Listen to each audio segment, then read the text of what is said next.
سلامونه او پوښتنه مینه په دې هیله چې ټول به راته رک روغ او رمټ یاست. د لیونۍ مینې ناول شروع کړو.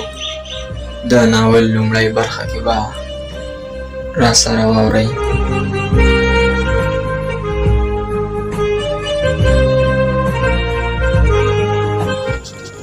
لیونۍ مینه لومړۍ برخه. د الله جل جلاله په دې لویې نړۍ کې یو کوچني ښار کې اوسېدم چې د دغه ښار خلک ډېر بدخوا او خوږغرضه ول. هر چا خپلې ګټې پسې منډې وهلې.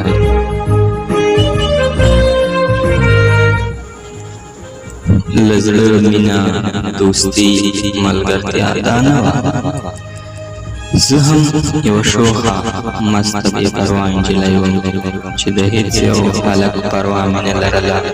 په دې تر څنګ د ځان صفت نه کوم، خو رب یو لوی زړه راکړی و. هر چا به چې راسره جنګ وکړ یا هم بلې خبرې به یې راته وکړې، هغه شېبه به خفه وه.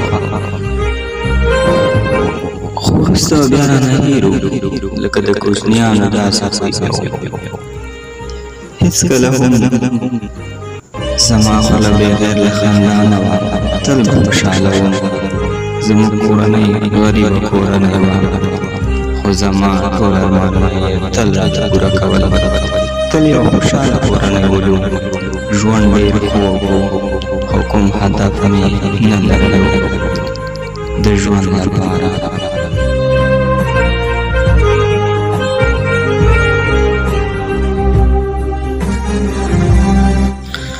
دغه وخت زما عمر 13 کاله و.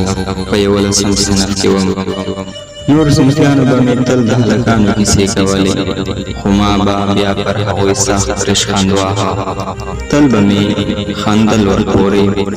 هغوی به راته وویل خانده مه، رب دې زموږ له حاله خبره کړه. ما به هم د خفګان تمثیل وکړ او هره یوه به مې په شړق شړق په څپېړه ووهله او ترې وبرېښېدم. شپې ورځې همداسې په خندا او مستۍ کې تېرېدې چې یوه ورځ زما نږدې ملګری حسنا راغله او ویې ویل